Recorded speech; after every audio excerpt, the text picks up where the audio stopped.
Okay, so here's the backstory. My soon-to-be ex-wife was my high school sweetheart. We started dating in 1992 when we were both 17, we're both 45 now, and have been together ever since. She's the only woman I've ever been with my entire life. We married 5 years later at 22, fresh out of college. A year later, we had our first of 2 children, both boys, 22 and 17. 23 years I gave to her, built her a house, worked my ass off to give her the life she wanted. Sure, we had rough patches, but what marriage doesn't? Even in the worst of times, we found a way to pull through and come out the other side better, which made the discovery of her affair that much more jarring. Flashback to March 2020, when I first got the feeling something was off. For a good 2 months prior, we were in a funk. I was on the mend from reconstructive knee surgery, blew out my ACL in fall of 2019, but still lacking in movement. At the time, I only had about 55% range of motion on my knee. This took a toll on quite a lot in the house. I was out on workers' comp, as I had been injured on the job, and I was unable to do my usual household duties, so a lot got backed up. My sons would do what they could, but tasks only I was capable of doing had to be put on the back burner, or my wife had to do, which she wasn't pleased with. Things also crawled to a standstill in the bedroom between us. It had already slowed down prior to my injury, but in the state I was in at the time, it completely stopped. During these months, she, we'll call her Sue, was spending more time hanging with coworkers after work. Between November 2019 to March 2020, it was a regular occurrence for her. Naturally, I thought nothing of it. I've never in the 23 years I'd been with her had any reason to worry or not trust her. She has her friends, I have mine, and we have mutual. I'd go hang out with my friends all the time and there was no issue. It was all above board. It was around January of this year that I noticed something odd.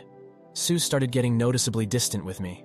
Sure, we were in a funk, but she'd never deny me affection to that point. The usual hugs and kisses she'd give me came to a halt. Her phone was attached to her hand long before my suspicion grew, but she'd always share and show me things she'd discovered on the web. DIY ideas and recipes on Pinterest, memes, all kinds of stuff. But she was now being guarded about her phone. Even her interactions with me became more snippy, as if she couldn't be bothered. So we're now in March. COVID has arrived and New York City is locked down. Our chosen careers fall under the essential designation, so neither of us have to work from home. I'd just been recently cleared to return to work after 5 months on the shelf, and I was eager to get back after it, as 5 months on my ass rehabbing my knee and not being able to do physical stuff drove me nuts. For context, I enjoy physical activities.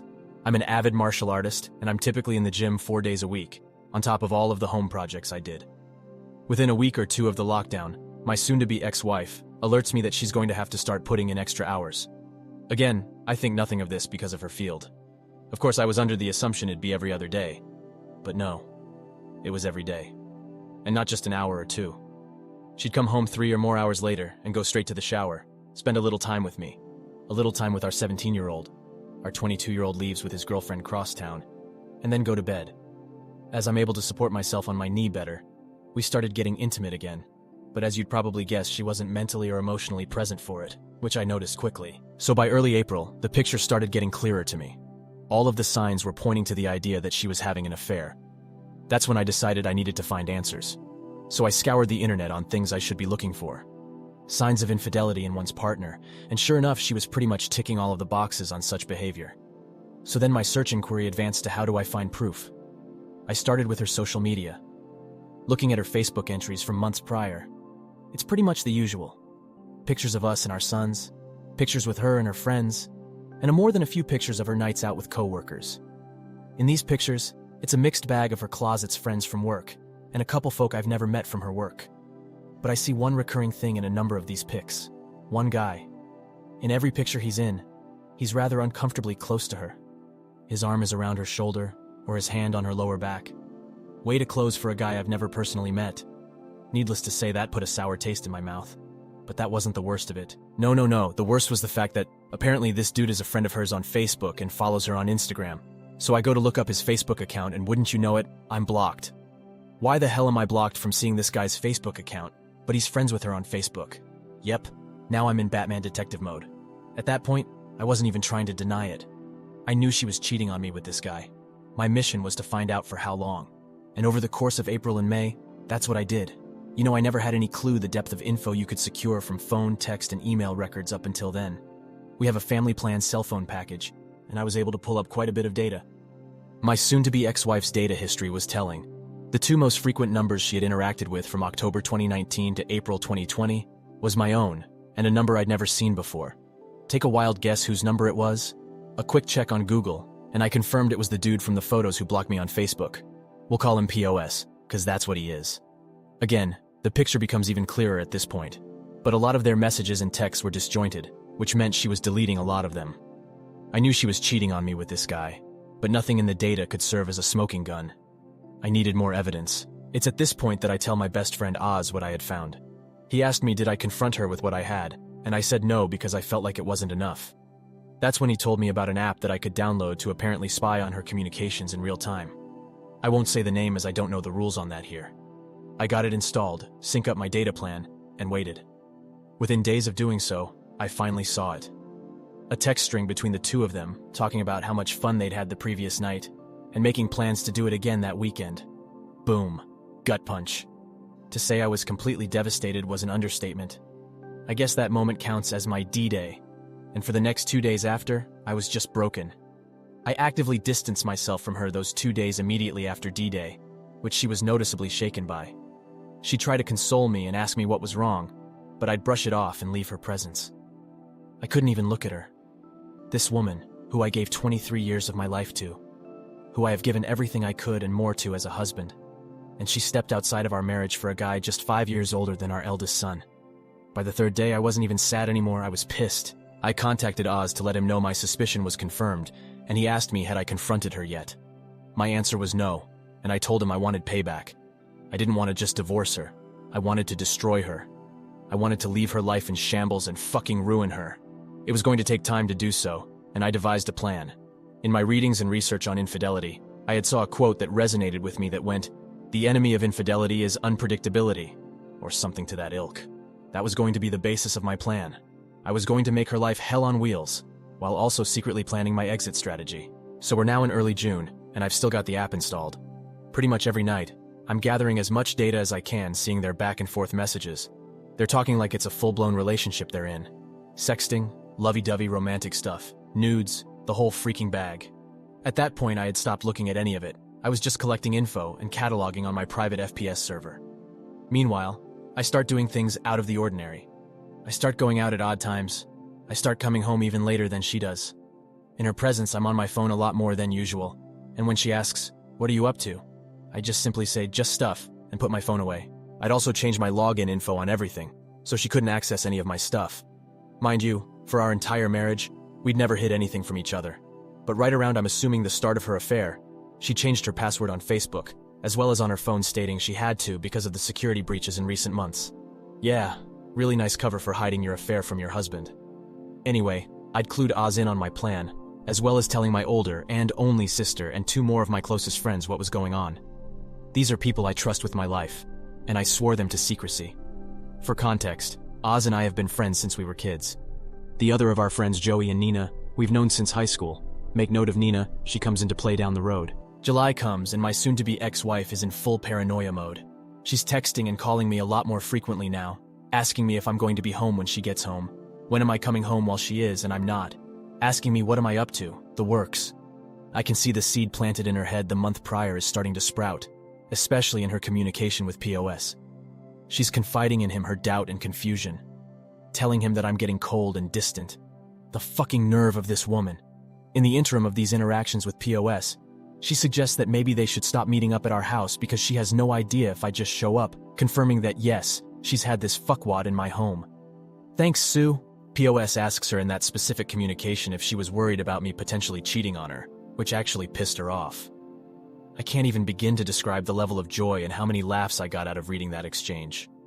My cheating wife arguing with her affair partner over if she's mad her husband could be cheating on her. Oh, the freaking irony. Now bear in mind, I'm not hooking up with anyone. When I leave, I'm usually at Oz or Joey's throwing back some booze, watching fights and spending time with my bros, or at my big sis house hanging with her and my brother-in-law, who's like an older brother to me. My sis is 52, and her hubby is 58. She had told him about my soon-to-be ex-wife's infidelity, but not of my plan. Couldn't risk it as he's a bit of a blabbermouth. We'll fast forward now to October. That's when things seriously picked up. I've been in my faux affair for 3 months now, and Sue is hyper-aware of the fact that I'm actively pulling away from her. It's been as long as the day I enacted my plan until the day she confronted me, October 20th, 2020, that I'd even touched her. No hugs, no kisses, no initiation of intimacy, nothing. Not like she needed it. She was still fucking POS, just at his place or at motels. So that afternoon she calls me at work, which wasn't rare before all this began, but certainly hadn't happened in a while, and asked me to come straight home after work, saying she had something important to tell me. I'm not gonna lie to you all. I half believed she was going to come clean about her infidelity, but she of course didn't. Instead, I get home to her asking me was I unhappy with her. The freaking nerve. She cites the fact that I've been spending way too much time away from home. I don't show her affection anymore, and our sex life has completely died. She tells me she's worried I'm pushing her away because I was resentful of how she treated me the months I was rehabbing my knee, and then came the punchline. She fucking asked if I was cheating on her. Folks, I fell out on the floor laughing hysterically. And when I say hysterically, I mean Joker laughing gas hysterical. On the surface, it looked like, to her assuming, it was me laughing off the notion of being unfaithful. But it was, of course, actually me laughing at the sheer irony of what was happening in front of my eyes. I'm tearing up, pounding on the floor in complete hysterics for a good 2 minutes before I compose myself enough to answer. I sit up and look her in the eyes for the first time in months, shaking my head. But I don't give her an answer. I stand up, brush myself off, kiss the top of her head, and go about settling in for the night. Later that night, as I'm in my office, I decide, you know what? Given the brevity of what happened, I wanted to see what she was telling him.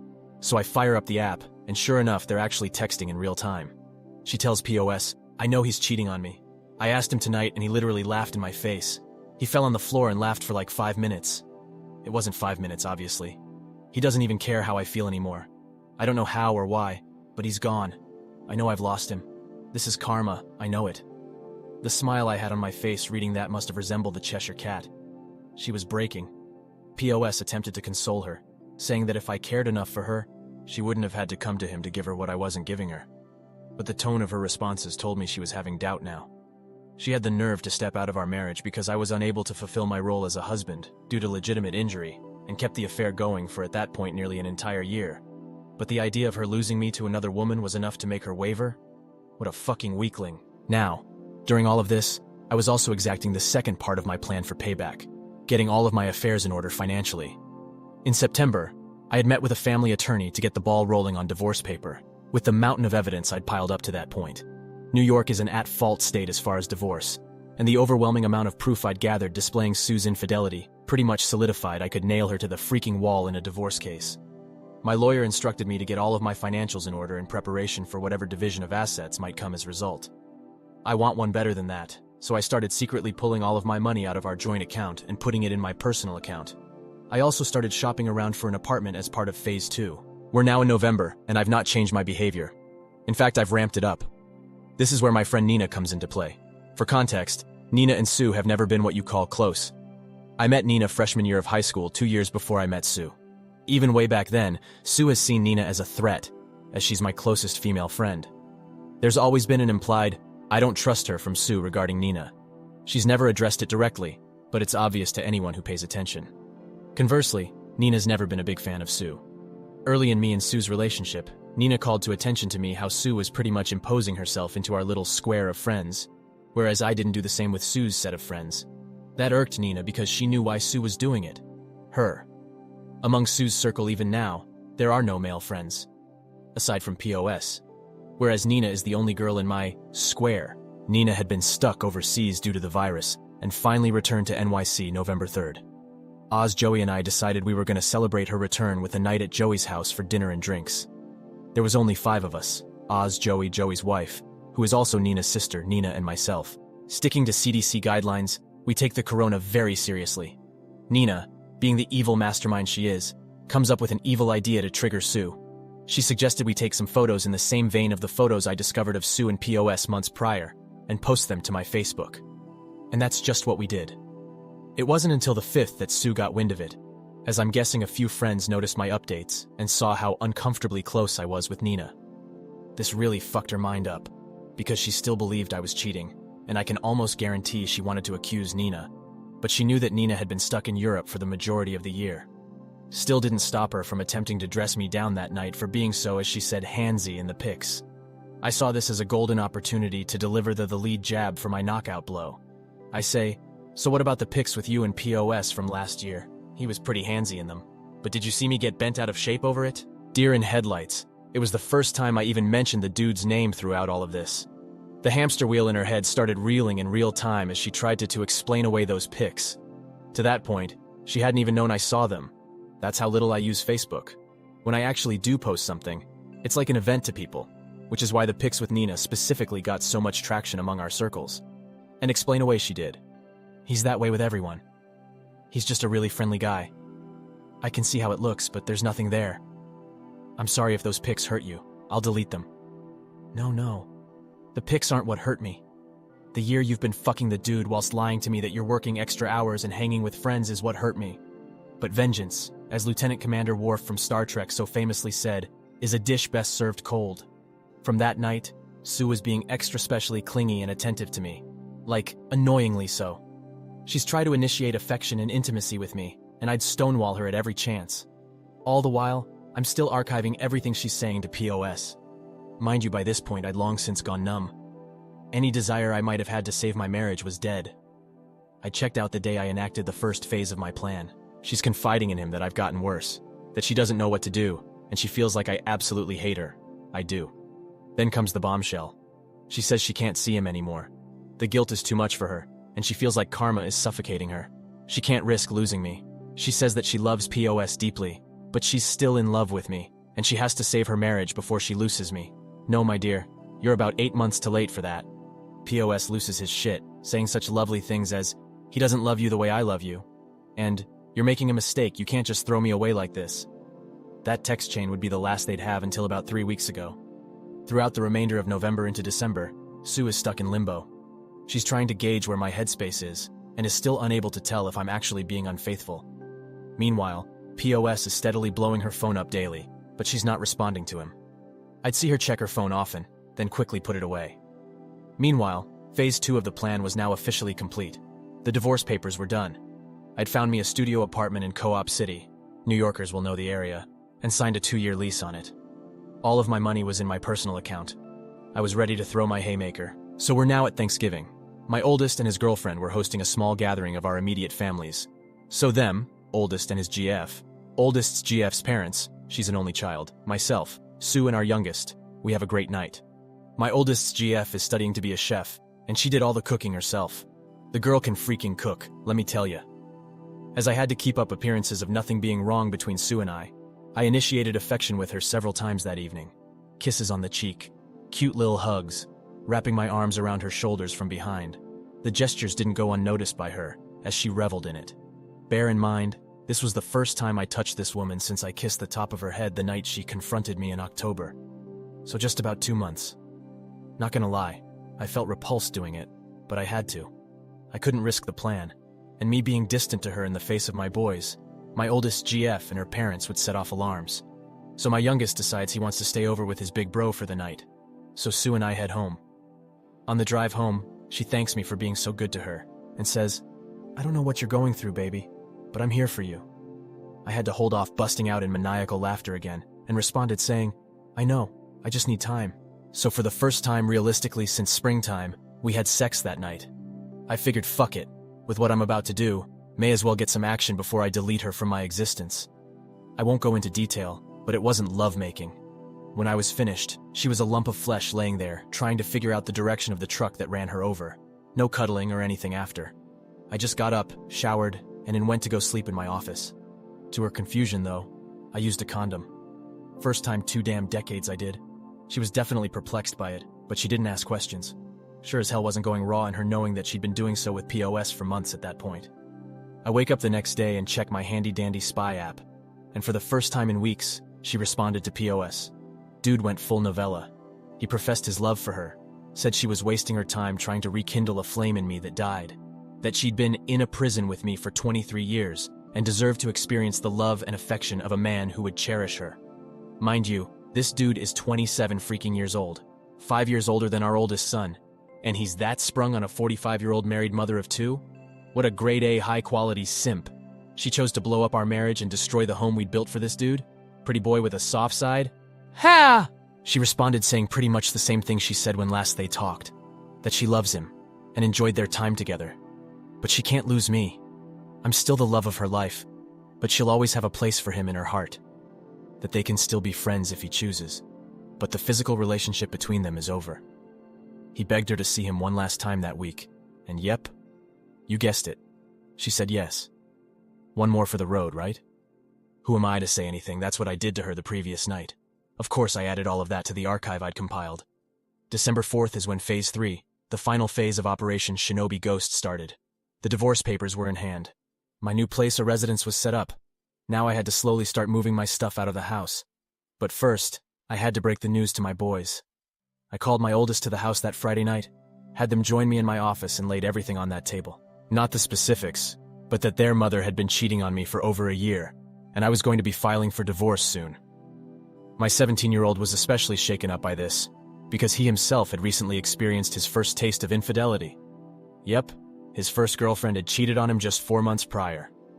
Seeing his heart broken a second time at the idea that his own mother was capable of doing this hits him hard. My oldest took it a lot better, and suggested taking his brother in to live with him until this blows over, to which I agreed. We packed up some of his stuff and he asked me was I going to be okay? I told him, yes son, I'm going to be alright, and so are you. We're going to be alright, I promise. And then they were off. The hardest part was now over, and it was now time to arm the nukes. Over the next few weeks, day by day, Oz would help me get a little of my most sensitive stuff out of the house. Gave him a list of all of the definite stuff to grab while Sue and I were at work, and left him the spare key.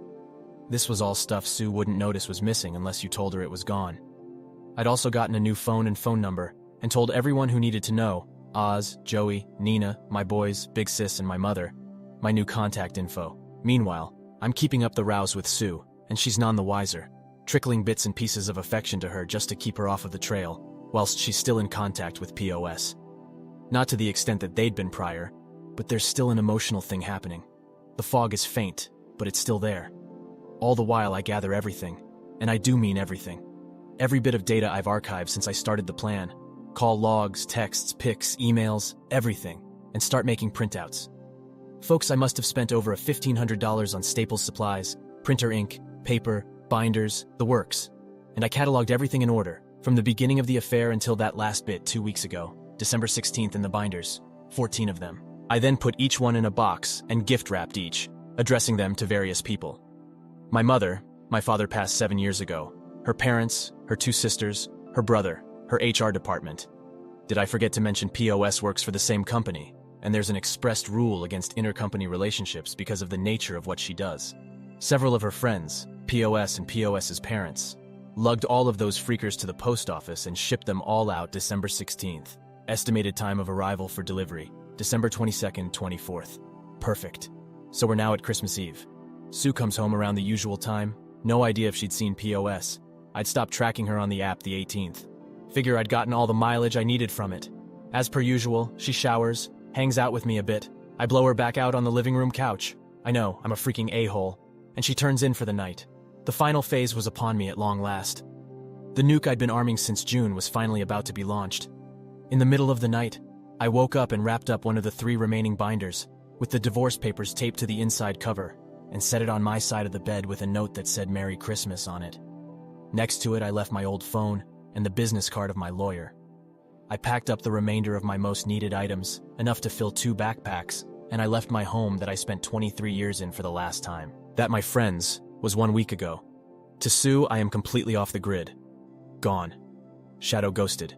She's blocked on Facebook, but still hasn't blocked me for some reason, so I'm keeping tabs on the fallout. It's absolutely glorious. My packages have reached everyone I sent them out to, and Sue is getting crucified. Her youngest sister completely dressed her down. Both of her parents have condemned her. My mom absolutely destroyed her. Like, holy shit, I know my mom has a mean streak, but the things she called Sue were unfreaking holy. She's been frantically trying to find out if anyone knows where I am, but those that do aren't saying a word. All over her Facebook feed, she's desperately trying to reach me, because I'm guessing she knows I'm likely looking. But I'm not saying a freaking word to her without my lawyer present. That'll be the next time I share oxygen with her. She's got no way of spinning the narrative to paint me as the bad guy, because I've exposed her to everyone who matters to her. And from a mutual friend who works in the same company as her, she and POS apparently are being put on administrative leave as of tomorrow. So yeah, chances are she'll be going into 2021 unemployed. As for the final 2 binders, well, One has been turned over to my lawyer as my final bit of evidence for my impending divorce, and the last one I put in my storage unit to be burned in Joey's fire pit when the divorce is final. Do I feel guilty about this? No. Not even in the slightest. 23 years I did right by this woman. I gave her the home she wanted. I gave her the family she wanted. I gave her the life I felt we both deserved, and I loved her unconditionally. Never have I faltered. Never have I strayed. Never have I even entertained the notion of breaking my vows. When an issue came up that I felt was affecting our marriage, I came to her and told her, and we sorted it out as best we could. She opted to find comfort in another man's bed. Rather than come to me and say she was unhappy with our sex life at the time, she decided to step out with a young punk who gave her the tingles. So no, I have no sympathy for what I did, or for her. She can burn in hell for all I care. The most I stand to lose is my house, a car, and maybe a couple $100 a month in alimony. But seeing as the divorce is filed under the statute of adultery and NYS is at fault, that might get waived with the insurmountable amount of evidence I've provided. As far as I'm concerned, she's dead to me and I'm never looking back. Now for the top comments. A dish is best served cold, but this dish is fucking freezing. Congrats, dude. This was a good read. But I do think you need to keep those remaining binders as a memory of how you utterly destroyed this cheating bitch. Thought about keeping the last one, but I honestly want no memory of this succubus. Wow. Just wow.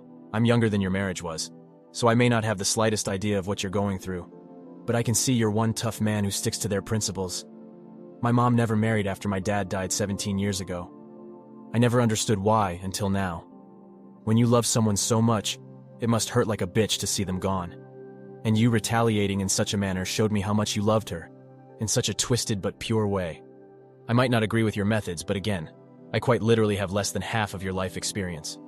Others have to take you as an example. You're awesome, man. I really get sad when I see a man begging his cheating wives to stay with them, because if they do like you did, she will beg them to stay. Thank you all for taking the time to listen to this story. The update will be uploaded shortly. Like and subscribe to get notified. See you in the next one. Take care.